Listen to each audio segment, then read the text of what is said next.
The views and opinions expressed by the participants on this show are not necessarily those of Stewart Information Services Corporation, Stewart Title, or Stewart Insurance. Before you make any investment, you should seek the advice of your investment advisor or attorney. Whether you're a real estate broker, realtor, homeowner, buyer, or seller, everything matters when it comes to real estate. This is Real Estate Matters with Stewart Title. Stewart Title's Bill Knapik and guests open the door to what really matters in owning, buying, and selling real estate. And now, Real Estate Matters with Stewart Title, brought to you by Stewart Insurance. Here to inform, entertain, and inspire, Bill Knapik. Welcome to the show. It is Real Estate Matters with Stewart Title. I'm your host, Bill Knapik. Thank you for joining us. What a show we have for you today. A powerhouse of tremendous guests. And I'll remind you up front, as always, go to stewart.com/radio. That's where you can hear and see the shows as we make a YouTube video of each show. That's stewart.com/radio. And today, let's talk about some of the guests real quick. We have N.D. Kalu. He is a talk show host right here, part of the iHeartRadio family. He's on 790 AM every day from 10 o'clock till noon. Tremendous. His show is called In the Trenches, a former defensive end, played with the Philadelphia Eagles, Houston Texans, and he's in the real estate profession. In addition, we have Al Ross. Al Ross Luxury Homes, building beautiful homes in River Oaks and some other tremendous addresses. And as I say, most shows might stop there, but no, we keep going. We have our Vice President of the Houston Division, Mitch Lees, and of course, an insurance segment with John Bramlett at the end of the show. Let's welcome N.D. Kalu. N.D., welcome to the show. Thanks for having me. I'm pumped up for this. Well, we're excited to have you. You're doing so many things. Let's talk a little bit about your background. You're in the NFL. What a background. Let's tell people a little bit about that, your radio show, and then even real estate. All right, well, if I go back too far, just cut me off and say, hey, we don't need to know that much. But you started off, we probably do. Grew up in San Antonio, Texas, and first-generation American. Both my parents were born in Nigeria. My father was educated in London. And when he received his doctorate from Johns Hopkins, the plan was to go back to Nigeria. But thank God for me that UTSA, the research center in San Antonio, made him an offer he couldn't refuse. So that's how I grew up in San Antonio, and fell in love with the sport of football and had a chance to go play Division I ball. Was being recruited heavily, but with two Nigerian parents who care about education. Once they saw that letter from Rice University, all the other schools were pretty much kicked out the door. So ended up going to Rice. Best decision of my life. The people that I met there have helped me start and carry my real estate career for over the last 20 plus years. And just fell in love with the city and was blessed enough to play 12 years in the NFL. And the way I got involved in real estate, I never expected to play 12 years. So every year I would use paychecks to buy duplexes, small apartment complexes. My first apartment complex was off Mustang Road in Alvin, Texas.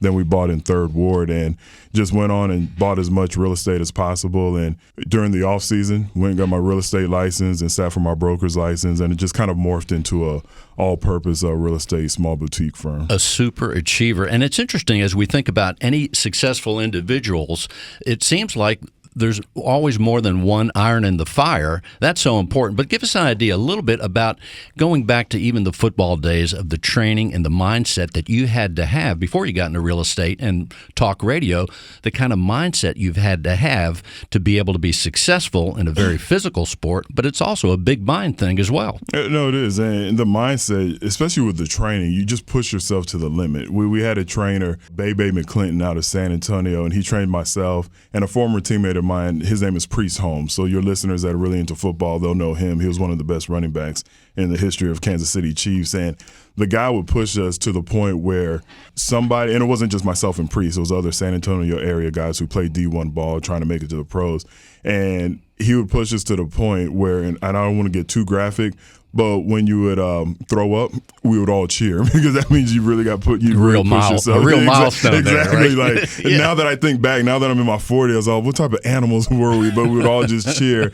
And I kind of take that, and I always have that mentality, that memory when I'm staying up late at night trying to read different documents, trying to understand documents that weren't meant for me to understand, and having to put in work, past 1 a.m., 2 a.m. I find myself saying, you know what? If I can do this, if I go run the Monster Hill, if I could push myself through a training camp, then I can definitely make it through these documents. So it always stays with you, the hard work and what you learn from hard work. And then talk radio, AM 790, right here in the iHeart family. You're on 2 hours a day. Give us an idea. How'd you get into the radio? And tell the listeners a little bit about your show in case they haven't tuned in yet. Well, that kind of just fell in my lap. When I retired from the NFL, I told myself I wasn't going to coach and I wasn't going to join the media because I always felt like there was more to me than sports. And after being blessed enough to play until I was 33, I wanted to move on, do something else. So long story short, I was at a training camp practice. The Texans invited me to a practice to just come hang out and watch.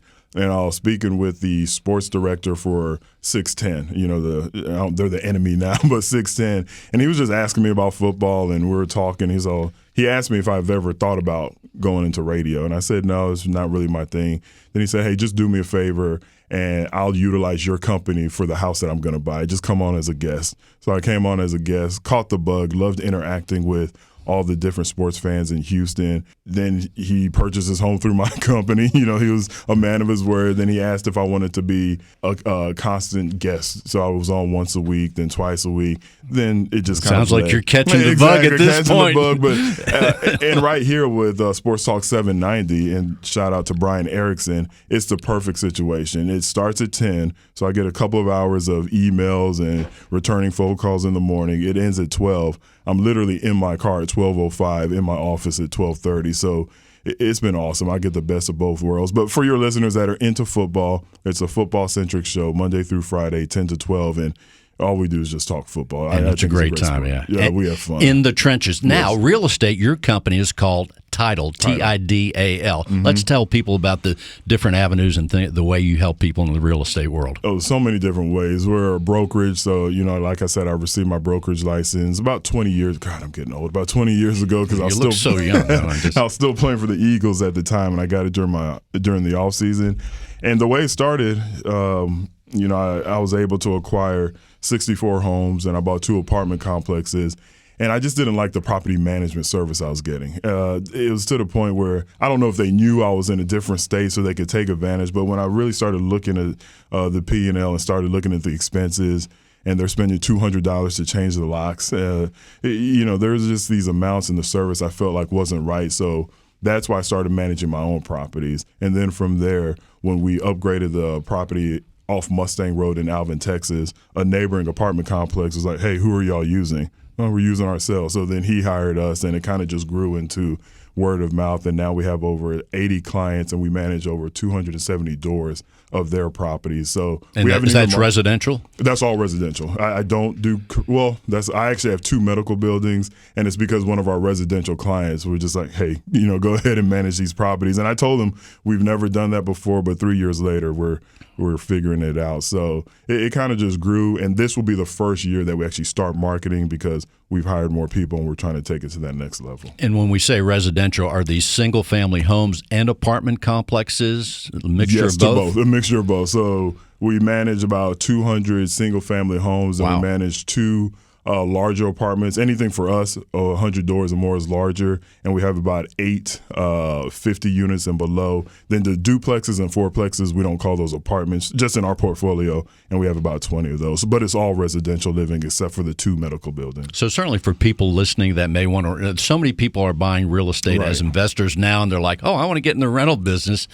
I say you need a professional, a property manager, because it is too treacherous to do it yourself with all the laws and all the pitfalls that can happen. Give us an idea if someone were to say, hey, ND, I need you to manage your company Title to manage my single-family home. Give us an idea of the process and what you do for that person. For us, it's very easy. So for the single-family homes, we only charge $65 a door per month, so there are no hidden fees. You know, if we have to go through an eviction, we don't charge you extra to go through the eviction, but obviously you have to pay your court costs. But it's just real easy to sign up. If you have not leased it out, again, we have our own broker's license, so we can list the property for lease. We consult with the property owner because ultimately we work for the property owner. I got into my own business because I didn't want to work for anybody. Now I work for 200 people, so I had to learn that the hard way. But what could go wrong? Yeah, exactly. But I love it. I love it. And it's a full service, one-stop shop. Anytime there's a maintenance request, we actually send it to you. Is this approved? Here's the estimate from the contractor. So we do a full service. We have a full service system. And it's funny because we'll meet with some people and we'll meet with a lot of DIY do-it-yourselfers, and they look at the bottom line. Well, why should I spend money on property management when I can do it myself? 2 months later, hey, you remember we talked 2 months ago? I don't like getting those calls at 12 a.m. talking about maintenance requests. So it's just full stop shop. We utilize technology to make it as easy as possible. And I think the reason we've been so successful and we've had so many referrals, we're very transparent. This is what's going on. This is how much it costs. This is what you're paying the contractor. You're not paying us. So I try to be as transparent as possible. Well, give us an idea. You have so many balls in the air, so to speak. Well, no footballs, I guess, but you have so many things that are going on. Radio talk show host, business person in the real estate profession, and it's not even the easy part of the real estate world. When you're dealing with 200 people that you're serving and 200 different residences, so to speak, all kinds of things can happen. How do you stay organized in this to be able to keep these things going properly? You must be a very organized person. Give us an idea or two of this, how you're so successful these many years and handling such a difficult, for many people would think is a difficult world in real estate to keep that happening. It's pretty easy. I have a great staff. So, I'm not the one who's actually calling the contractors. I'm not the one dealing with the day-to-day. And I have the vision. I try to keep the structure where it needs to be. But my office manager, she's been with me for 12 years.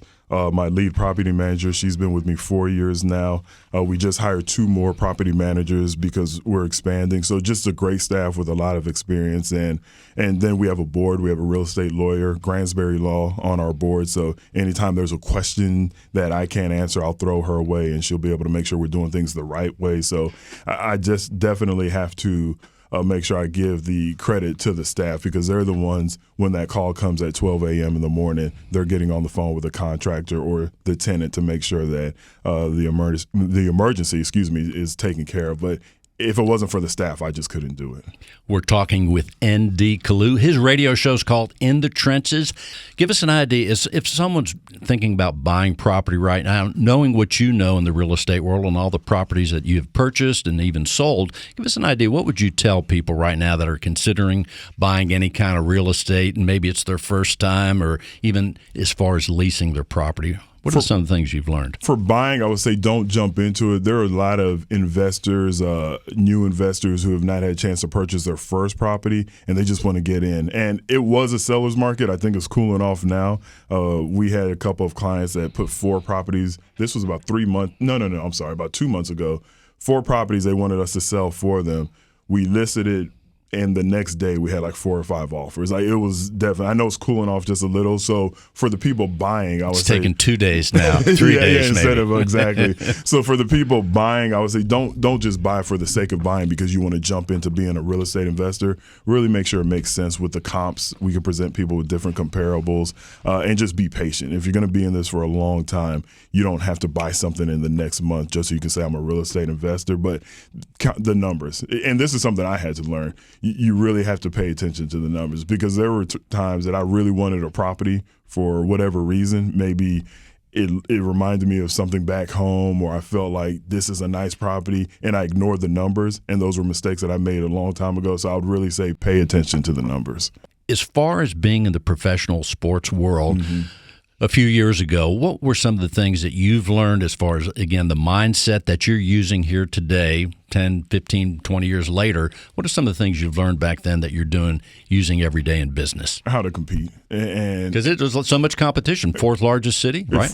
Right, and it's not so much that I'm, in my mind, when I say how to compete, it's not against Renters Warehouse or WeRentHouses.com. Those are all great companies. I would never badmouth any of them. Matter of fact, Wojcik, RentHouses.com, you should have him on your show. He's a great guy. He does a great job. But when I say competition, I'm talking about when a problem arises. When I get to the office and I find out that one of the properties may have the M word. We don't say it. Rhymes with cold. I'll say it, mold. It might have mold, so we hate that word in the office. You can say any other word. We hate mold, but if we find out a property has mold, that's competition. How are we going to do? Who are we going to call? How are we going to eradicate it? What do we tell the property owners? So when I say competition, we have the fires that come up and we want to put them out because it's such a great feeling when there's an issue and our company put it out and we get to send that email, we get to send that text, we get to call the property owner and say, hey, this was the issue. We've resolved it. Here are the pictures. Here's the proof that it's been resolved. And we just compete against our problems. And that's a great feeling as far as compensation goes when you're able to solve a problem and help the people that you're serving. That in itself is so tremendous. We're talking again with N.D. Kalu. His radio show is called In the Trenches on 790. His company is called Title. And I bet there's people right now, N.D., that are thinking, listen, I want to be an investor, or I have this rental property or several, and I don't want to do it myself. Let's tell people what they should do if they need your help. I appreciate that. I didn't come on to promote the company, but I'm glad you're giving me that opportunity. They can just go to Title, Tidal, PM, Property Management, TitlePM.com to get more information about our company, to get our contact information. $65 a door. There are no hidden fees. You'll talk to me at some point during the process, and I'll explain everything that we do. And even if you just want to ask questions or get some comps on, hey, you know what, I don't need a property manager just yet, but I want to know what I should expect to get in rent on my potential investment property, we could run that for you. Take our information, save it, but TitlePM.com. And the phone number? 832-930-4663. 832-930-4663. And, of course, they can hear your show every day, 10 till noon Central Time on AM 790 right here. ND, thanks for being on the show. And thanks for having me. I'm honored.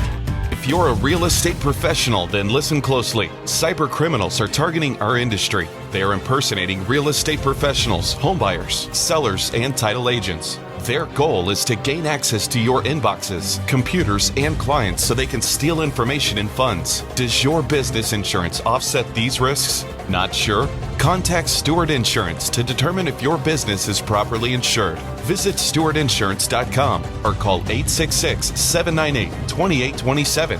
Visit stewartinsurance.com or call 866-798-2827.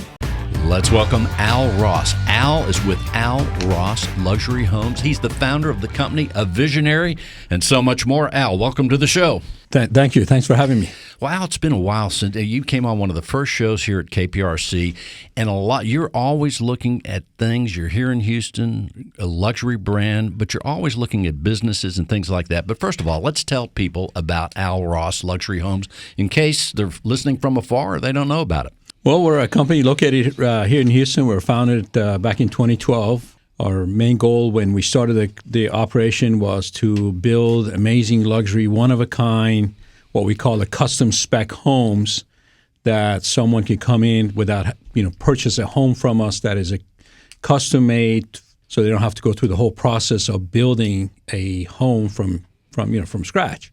The whole idea came from the process that I went through few years before that, where we were building my own dream home and realized how difficult it is, and I was faced with the idea of possibly doing a new business because I sold my previous company, and I came up with the idea. I said, what better way to come in and build a house where a homeowner doesn't have to go through the whole process, and so that's how we started. We started with the idea of building amazing homes.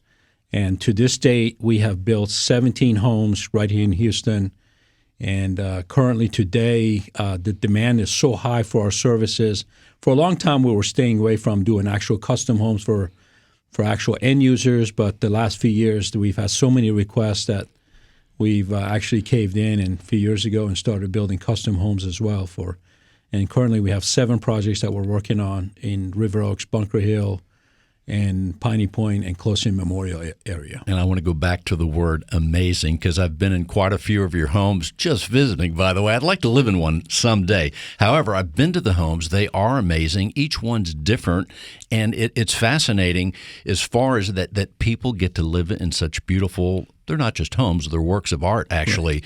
Give us an idea as far as the ideas, where you get the ideas as far as the amenities, and from 2012 till now, how maybe that's evolved as far as what people are looking for in the homes. Well, basically, we pay a lot of attention to the market, to what people are wanting, to what kind of conversations going on in the social media about their desires and searches that we see out there. But one of the areas that I get a lot of feedback is whenever I have a house for sale and there's showing going on, I always like to come to those showings. I always like to come to the open houses and sort of listen to the chatter that's going on in the background to understand what people's needs are. And also we go back to our previous homeowners a year, 2 years after they are in the home. We go back and ask them, how do we do it? Did we hit it? What are the things that you love or the things you would have loved to see in the house? And that's how we get a lot of ideas. Also, I travel a lot in California and Florida because those are the two areas, Miami areas, two areas that we see a lot of trends that are being set. And so we get a lot of ideas from touring those homes. And as I travel more and more to California, Southern California, Orange County area, to look at the homes that are being built, we came up with the idea that this is a great market for us to expand to. So currently, that's where we headed to, Orange County, California. And you know what I'm thinking? I'm thinking you get off the John Wayne, get the rental car, get on the 5, exit Crown Valley Parkway. There you are. It's an unbelievable place, even though California does have so many challenges. But as you're saying this, yes, you are very accessible. As you're describing how you listen to people, I know that you're very accessible to people. You want to hear what they think. Those that have purchased your home or thinking about it, or just people in real estate, you're accessible like that, and you're always listening, but you're also the visionary that, as you're saying, you go to the areas where the trends happen. And it is interesting, Miami and California and all that comes together in Houston as far as, again, they're works of art. Right. It happens, and if someone has not seen your homes, let's tell them the website. So maybe they're listening by their computer. They could it's watch. alrossluxuryhomes.com is our www.alrossluxuryhomes.com. It's that simple. So as far as the homes right now, let's say someone's saying, you know what, I have a 10 or 20 million ready to go, or I don't know what's the average price of the homes right now. Bill, you don't necessarily need 10, 20 million, but obviously if you want to build all right, let's build a 25,000 square foot, yes, you will need a 20 million. As a matter of fact, I'm actually going to be working with a client that wants to build a 25,000 square foot home, so that it will be a 20 million. But the majority of our homes that we build are in the 6-7 million. We build in River Oaks, so the cost of the land by itself, in a lot of cases, especially in today's market, closer to the $4 million land acquisition. Plus, as you know, the construction cost has gone through the roof these days. And so, you could be looking at, in general, in River Oaks, for a 8 to 10,000 square foot home, you're going to be looking at, on a large size lot, you're going to be looking at probably around $8 million all in, maybe $8.5 million, depending on the finishes that you select. But those are the range of the prices. You can still build from 6 to 10 million very comfortably in River Oaks. But if you go into other areas like Memorial and Bunker Hill and Piney Point, the land cost is considerably lower. So that brings your construction costs down. All right, well, let's just say a $7 million home in one of these areas. What's the process? I say, Al, I have the $7 million.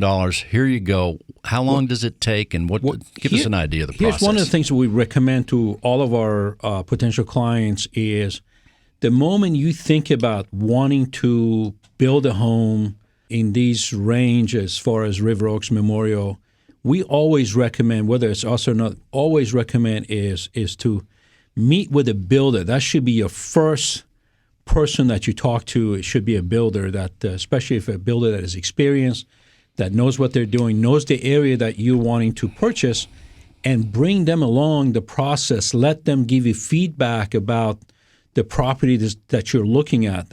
We always recommend that. I would always recommend hire the builder before you hire your architect and your designers, believe it or not, because there are certain things that are related to a property that you and your architect may not know. I mean, there's a lot of people who have experience, but the way the builder looks at it, it's really important. Like recently, we went out and looked at a property, a potential buyer that was moving into Houston, and they really want us to build a house for them, and they really pushing really hard to build a house in Woodlands, and they were saying, we'll pay extra, we'll figure out whatever you need to do, build a house for us in Woodlands. And I said, okay, well, fine. Let's go out to Woodlands. And we went out, looked at the property. the first thing I noticed, the land cost development of that property that was not developed is going to be extremely high because of the topography of the land and the way it was done. So, if they had bought that property and without consulting with a builder that is open like we are, we're very open to with our clients because we believe it's our responsibility to share what we see about the property, and they would have spent at least $500,000-$600,000 in additional expenses to get that site ready so they can even develop it. As far as now, that's in Houston. But real quickly, the process, how long does it take? Let's say we get onto that $7 million home. So right now, what you're looking at, once you hire your builder and you find a property and you close on your property, you're looking at probably, depending on which architectural firm you pick. Now, we can also provide you with design build. So we can provide you the entire process of designing a home and building a house for you all the way to the finish line. Like. To the point of even we have a client that is going to just move in with their toothbrush, honestly. We have one right now. There you go. That's how I want to go. So you're looking at probably about 18 months, 24 months, depending on your personality and how well you make decisions. If the husband and wife can just make decisions quickly and they're commonly are able to make decisions quickly, 18 to 24 months is a process. There you go. So 4 or 5 more radio shows. I will be seeing you with my $7 million, and we'll go from there. I'll have my toothbrush ready in a couple months. In the meantime, we know that you do so much in Houston, but you're expanding. You're not only getting ideas from California, you're doing some business there. And we've said it a million times on the show. People are coming from California to Texas to Austin to Houston.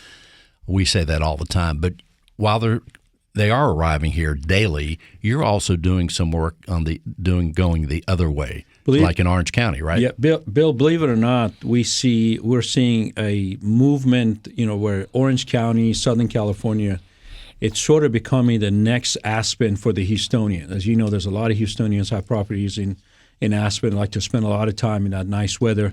Orange County offers similar types of the weather and beautiful views, and we're seeing a lot of people from Houston moving. They're not moving permanently. They're not giving up their residency, or they're not moving permanently. So we've actually finished one spec home recently, and we're about to start on our second spec home building.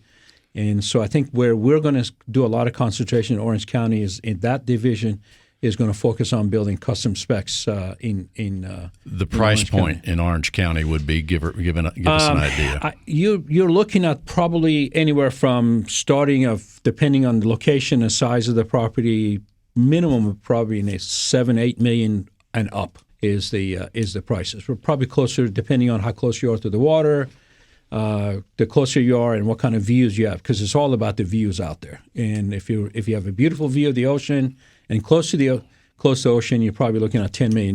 There you go. By the time you finish it. And the other great thing about that being a second home, you could still be here in Houston with no state income tax and have the advantages versus the other way around. That's what we see around here. There you go. As I said, you're a visionary. That is so awesome. Now, and of course, you have a home out there in Dana Point, right? Correct. You know, one of my favorite spots. Yes, sir. In the meantime, you're very successful, but that didn't happen by accident. I'll tell the story. It's on your website. It's no secret. You came to this country at age 13 with your brother. Your parents wanted you to have a better life. That is correct. And in the 20s, you had $200 in your pocket, and you started your first business. That is correct. You've worked hard. You worked at the McDonald's. Not even in the front flipping you were flipping the hamburgers. You weren't even washing dishes. Exactly. So you have a work ethic, but you're also excited about business. I'm always admire your success, but it doesn't happen by accident.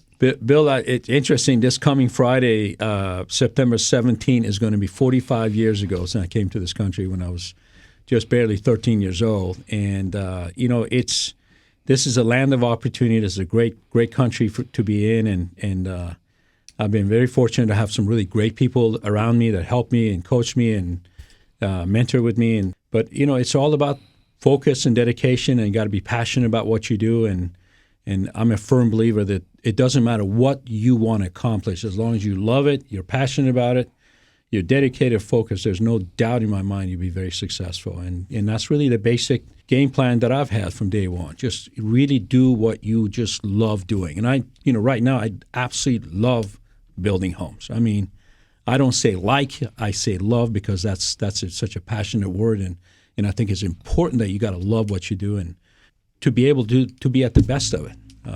And you've also had the ability, as far as having the right team with you. You've had the ability to have the right people with you for quite a bit of time. You're able to see in individuals how they're going to be successful and how they're a fit for your team. Bill, one of the strategy I've always tried to do is surround myself with really high caliber people and great people, and I'm very fortunate. I've had that for many years, and currently today I have a great team. And what we try to focus on and find people that their strength and weaknesses matches with me, because I have certain weakness, I have certain strength, and try to match that up. But it's imperative for to be successful to surround yourself with some great people, and I'm very fortunate, proud to have the team that I have today, and we could not have accomplished where we are today with the great team that I have right now in my organization. And before we close this segment, Al, what else would you like people to know? Well, we live in a great city in Houston, Texas. If you want to build a beautiful custom home and you want it to be trouble-free and you want somebody to really use their experiences in these last 10 years or so, and feel free to call me directly at 713-306-9154. I'll be happy to help you. I'll be happy to guide you.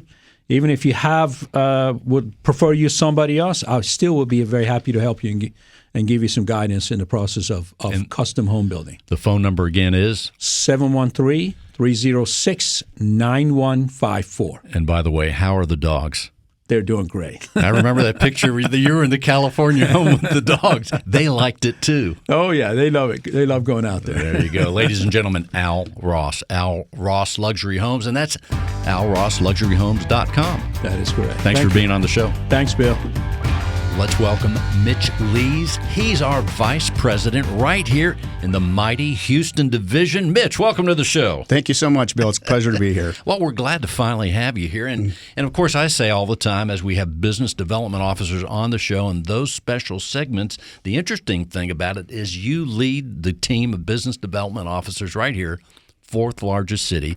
Let's tell people about your role and your background, please. Yeah, first, I'd have to correct that they lead me. I'm here to work for our business development officers. Exactly. We have 16 business development officers around the greater Houston area, covering 26 offices. And since I came into the sales management position about a year ago, it's been a tremendous opportunity to work with these guys. Every one of them is different. Everyone has their strong points. They are a great team, and I like that you always say we need to get close to them. They know their markets better than any place I've ever been before. They really do, and in fact, we have had some new offices along the way just in the last year, and I can't even keep up with it, but it is interesting. We are in every little nook and cranny of the Houston area and beyond. Yeah, Harris, Fort Bend, Galveston, Montgomery County, yeah, we've got it covered. I mean, considering that we started in 1893 in Galveston, as you well know, we're the oldest title company in Houston. I always tell people, why wouldn't you use it? We've probably touched your property at some point before. No doubt about it. In fact, of course, last week's show, Maggie Green gave us a little bit of an idea of her background as the tourism ambassador for Galveston. That was super fun. Terrific. But as far as here you are at Stewart Title, a tremendous company.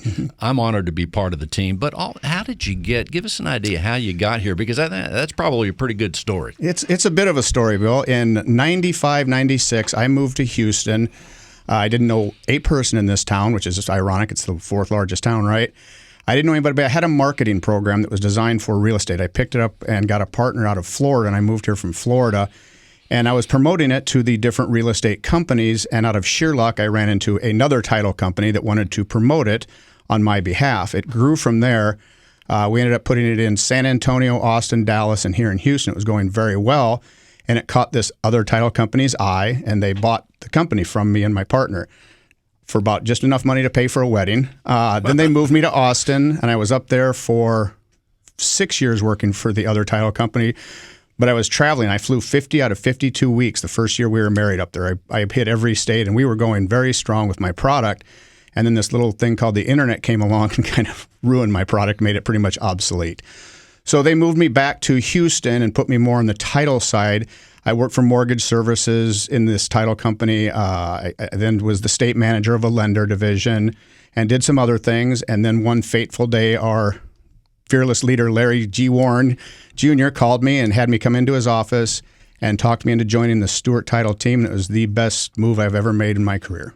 And I remember that. As far as the contributions and an eye for talent, you were there to find tremendous people to be part of our team, not just with business development people, but escrow people as well with your knowledge. So give us some insight there. Just the people I knew. I've been in this long enough that I knew some really good people and just tried to put together some really good teams. And we were able to do that and really grow some of our offices organically and by having some people join our wonderful company. And Stewart Title, indeed, it's a great company. And some people forget or don't know 127 plus years of heritage helping people all over the United States and even beyond. So that's tremendous. As far as leading the team, give us an idea. I mean, as you say, and they lead you, no doubt. It's a mutual thing.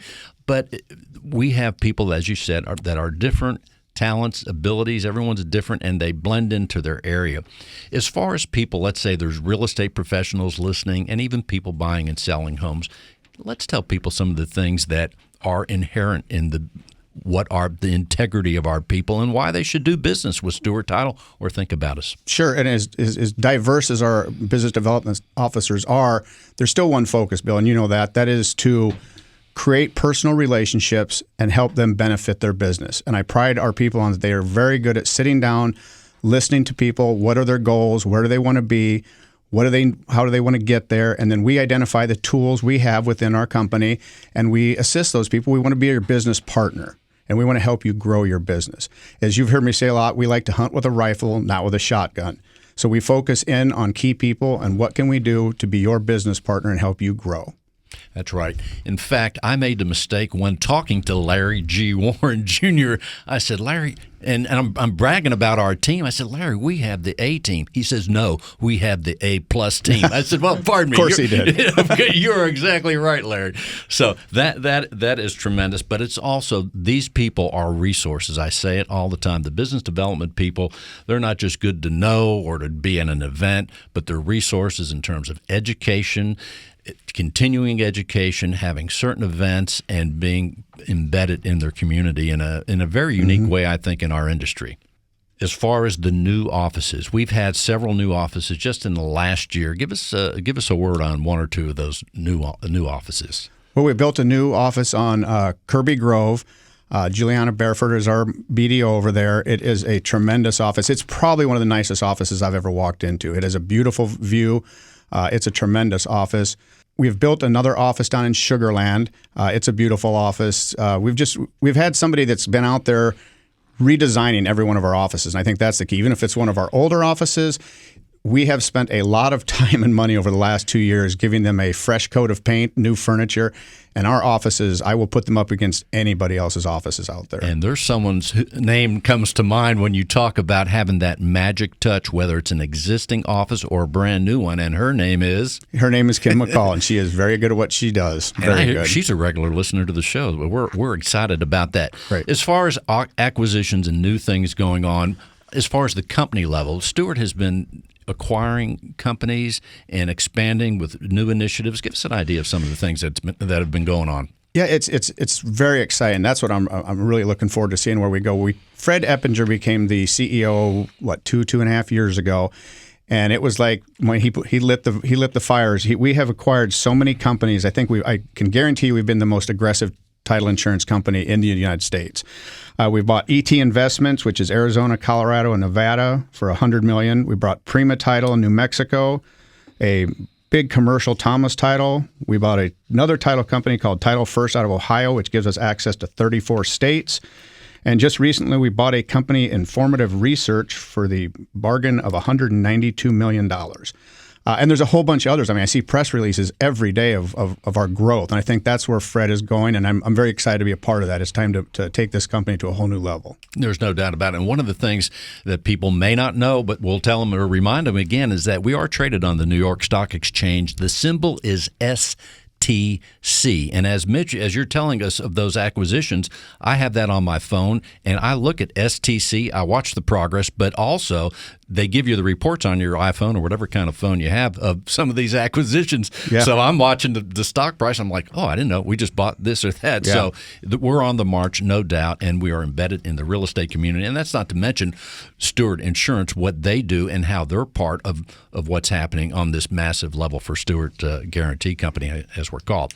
As far as what lies ahead, let's say for this year, Mitch, in the leadership of the business development people around our Houston area specifically, what are some of the things that are going to be going on, or that the initiatives that they have for the rest of the year?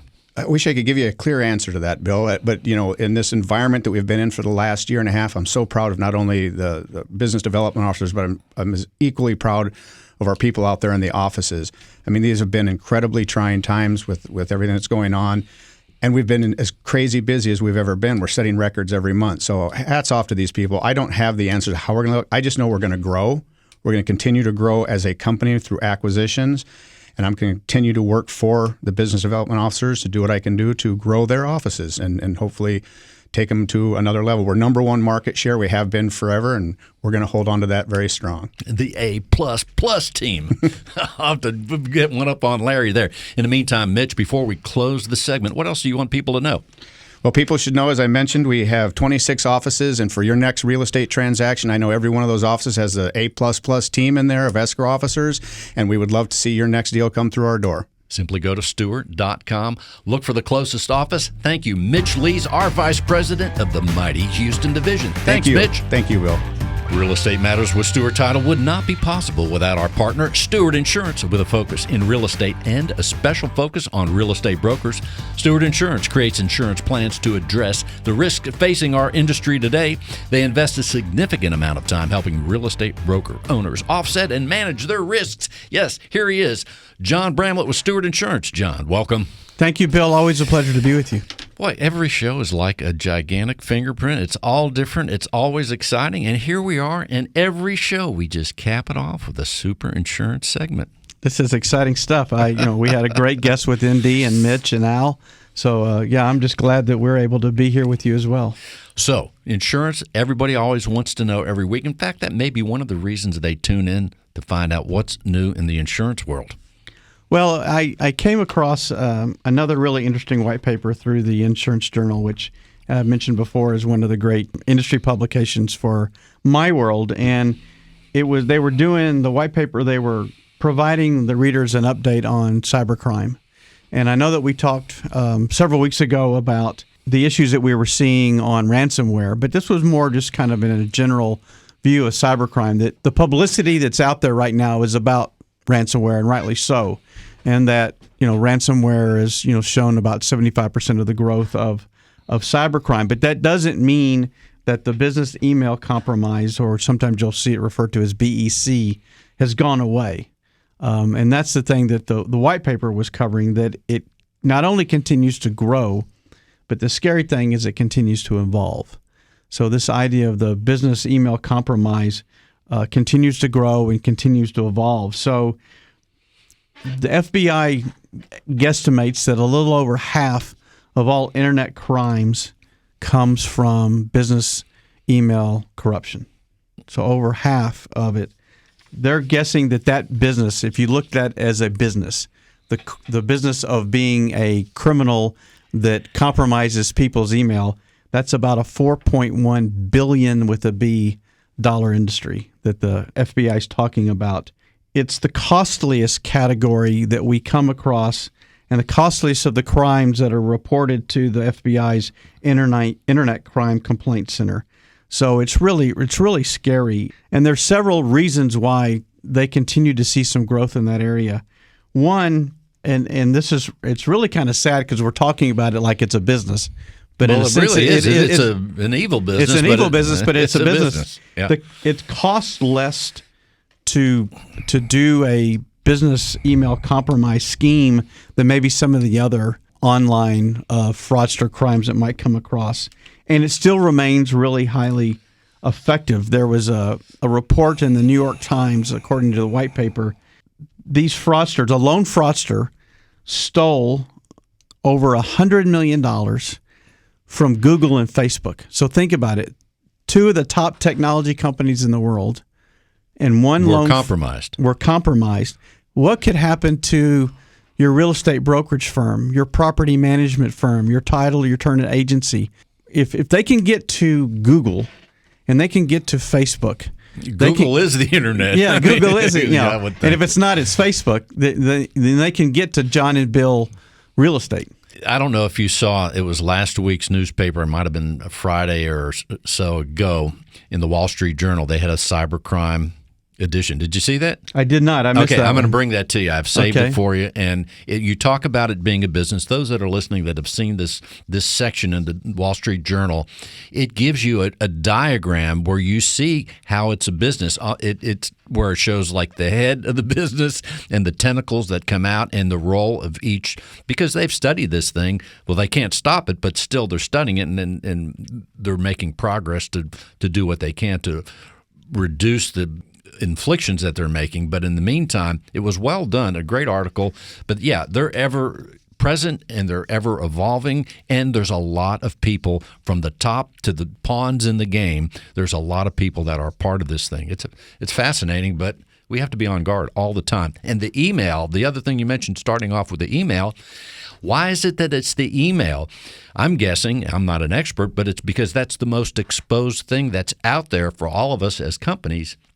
Emails are out there. It's probably easier to penetrate via email. I don't know. That's exactly what it is. Is they've become so, early on when this was starting to become prevalent, you might be able to spot it pretty easily because the email address was way off, or spelling was bad, or grammar was bad, because these were coming many times from non-English speaking countries.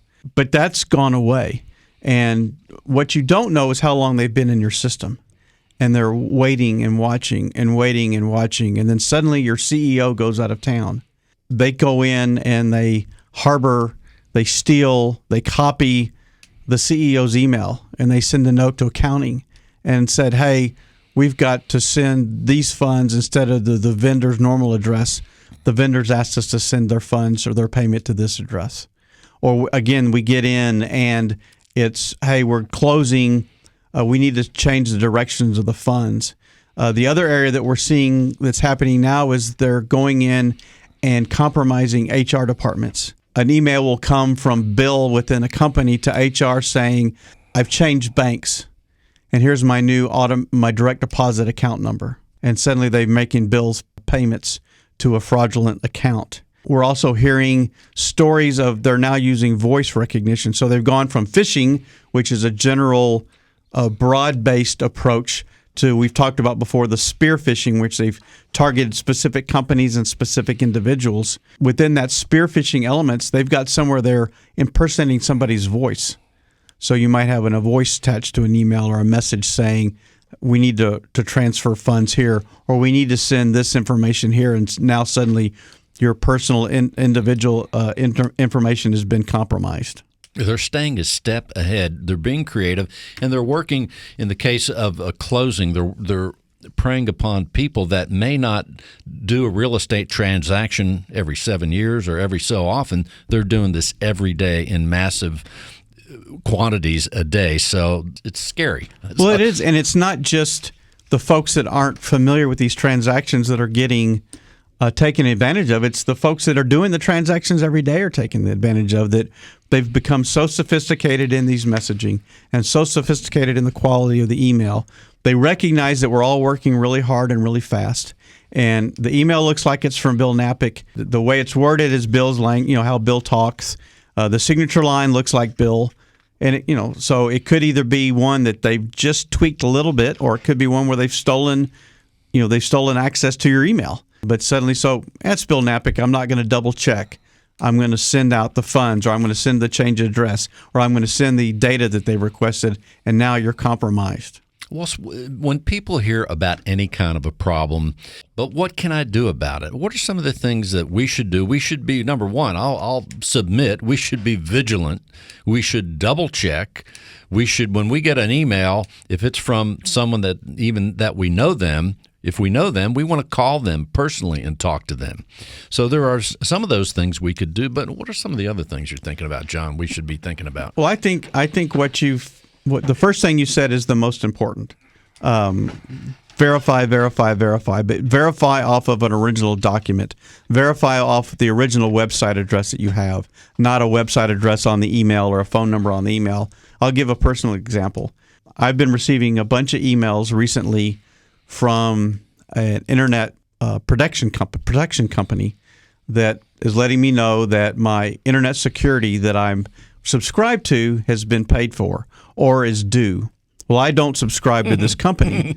So I called the parent company through their website address and just to confirm that, no, I'm not a customer, never been a customer. So these are people that are wanting me to respond via email saying, I'm not an XYZ customer. Well, now they suddenly have access. Or they'll say, well, we need you to fill this out in order to take you off our rolls. Or we'll need to have access to your computer in order to take you off the process. So I'm getting those all the time. The other thing is... Has your car warranty expired too? Yeah. Those are the phone calls I get, yes. Mine's expired too. Yeah. So the other is, in a lot of, we talked about a few weeks ago, the insurance companies are requiring more and more confirmation of security that you're taking on your own, or tasks and tactics that you're implementing to prevent some of this. Is one is a secure email gateway. So you can, generally find an option through whoever your IP provider is, or so whether you have, you're a Google person or a Microsoft Office person, you should be able to find a secure email gateway. So that's one way to protect. We talk about all the times multi-authentication, which I cannot pronounce. If somebody says, I'm going to send you this, or I'm going to open this, or I'm going to approve this, that they have to give you another sense that it is who they say they are. So, for example, at Stewart, we have our company credit cards with U.S. Bank. And if I go into my U.S. Bank account, I have to give them my password, my username and my password, and then there's a special code that I have to give them in order to give the bank back. Or on some of my personal transactions, I'll get a text message on my phone if I'm online to confirm that I'm saying who I am. Here's a special code that you've got to add in so that you've got to be able to confirm who you are multiple times. That's right. People may know if they hear the show on a regular basis, Stewart Insurance has plans that help people as far as cyber and the crime like that policies. Let's tell people before we close the segment a word about that and how they can reach you at Stewart Insurance. Absolutely. So there's some things you can do to minimize the risk, but then there's also some things you can do to take some of the risk off of your shoulders if your business was to be compromised. And one of the things you can do is have a cyber liability plan. And we work with a variety of companies for all our business clients to help them write a plan, whether they be property management firm like ND's, a real estate broker, title or attorney agent. And they can reach out to us at 866-798-2827, 866-798-2827.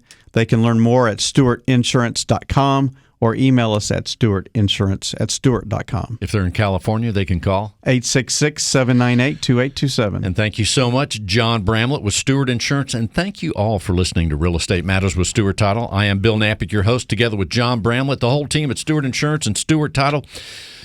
We appreciate you listening. Go to stewart.com/radio. That's stewart.com/radio. Don't forget, check out ND Kalu, our guest today in the trenches on AM 790. Go to his company for property management, Title. That is TitlePM.com. And, of course, Al Ross Luxury Homes at alrossluxuryhomes.com. And Stewart Title. Just go to stewart.com. Find your closest location. Thank you all for listening. Stewart.com/radio.